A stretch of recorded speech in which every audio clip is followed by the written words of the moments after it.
Grant me serenity to accept things I cannot change. Grant me the courage, Lord, to change what I can, wisdom to know the difference. In my weakness you can shine, in your strength I can fly. And you make everything, everything beautiful. You make everything, everything new.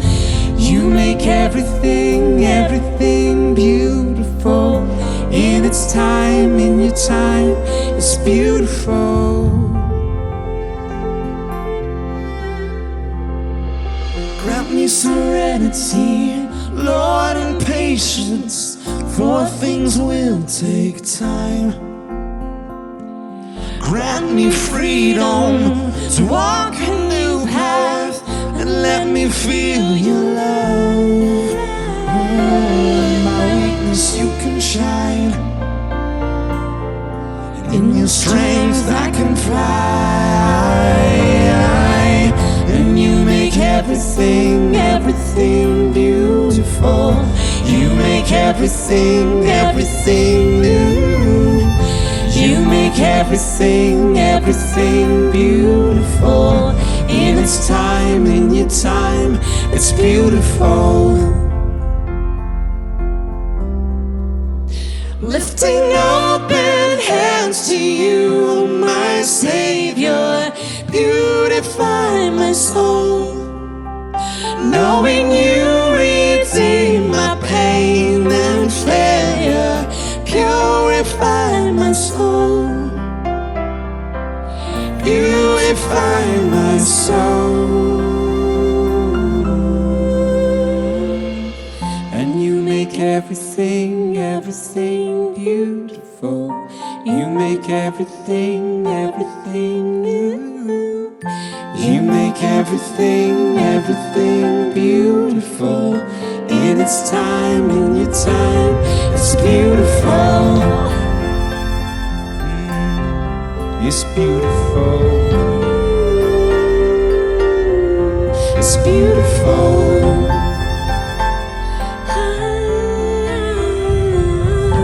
In your time, it's beautiful.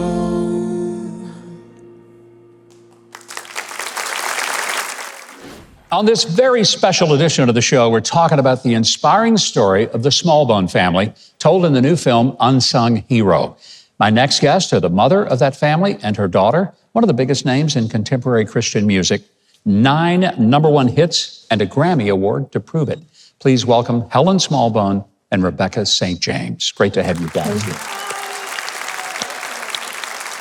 Helen, in so many ways, this is a film about you and your husband, David. Unsung heroes. You came here, the world fell apart for you. You had nothing.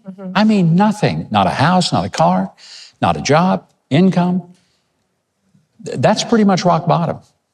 Yeah, we lost everything before we left Australia. We came here hoping for a new opportunity, a new start.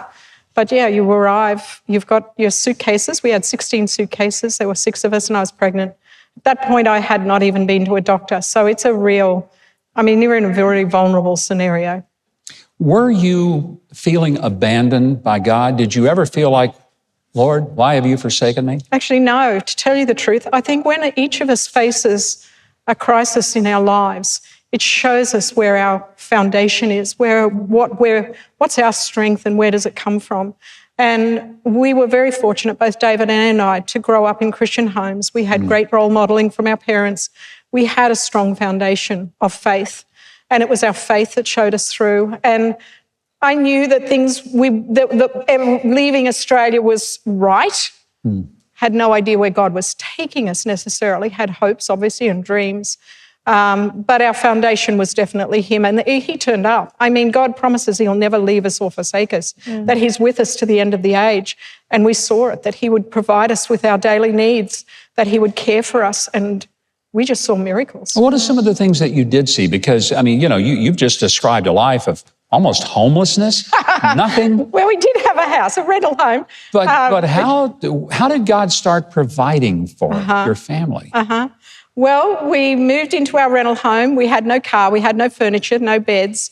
I had brought sheets, so we put the winter clothes, because it was still sort of fairly warm, under the kids, and I would roll up the sheets around them, and I would use like a sweater or whatever for a pillow, and that was the kids. They were the beds. They thought it was grand because they could actually play baseball, cricket, in the living room, which is like baseball. Kids are so adaptable. I mean, I think they're looking at parents to see, okay, how are you coping with this? And when we thought it was a bit of an adventure and whatever, then they followed suit. It's true.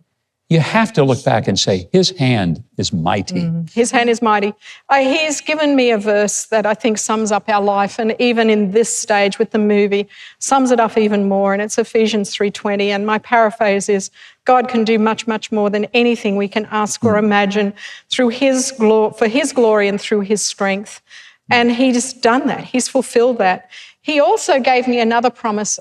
We were touring at one point with Rebecca. We were about to tour for 13 months. And we were homeschooling, and so we were all going together.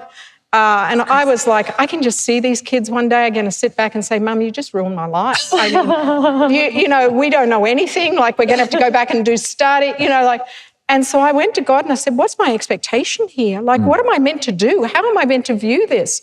Because they were working 10-hour days, 12-hour days.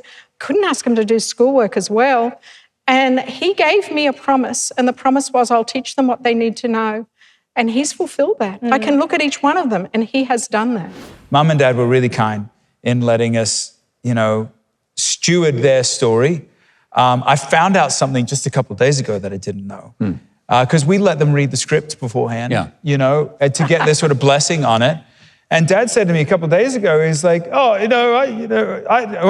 told me, Mum. She was like, oh, no, David never read the script before you went into production. And we had sent it to him. He had sort of all but lied and said he had read the script. But I was using the word we. But I would say, I I really respect him for it, because he's a big personality. I'm pretty similar to him. He's pretty similar to me. And he knew that if he sort of did read it, that he would interject himself into it, and that wouldn't be the most trusting thing to do. And so it was very courageous of him to not only let us steward his story, but then even when we screened it with him, it was so fascinating. We screened it for the whole family, and Mum, wept at the end, and we all got around and started praying, and Dad went and talked to the projector guy. And Somehow I'm not surprised by any of that. But I think it's been a journey for him, Well, I'm sure it has been for all of you. Rebecca, a lot of this is about you were sort of the tip of the spear for the family going out and starting a music career. You must have had some just overwhelming emotion that suddenly you're going to be thrust in, almost the family's going to be depending on you. I don't think I was very aware of any of that at that point. I think Mom put it, hit the nail on the head that it was an adventure for us kids. We did feel that, and that God was taking care of us, and Mom and Dad had it. And so even when I would do auditions for different, record labels and stuff, or I'd be singing at a church and record people would come, I didn't feel this weight of, this has to work out, I'm carrying the family, because we were all pitching in. We were raking lawns and mowing yards and cleaning houses and babysitting, and I was doing a bit of singing, So it was just, we were all pitching in. And I think there was a sense of community as a family. We were praying together. And I was not caring at that point, I don't know how busy you are, but since you're clearly slacking off watching YouTube videos, you probably got the time to subscribe to my channel and hit the notification bell and the like button. That way you get updates on new videos.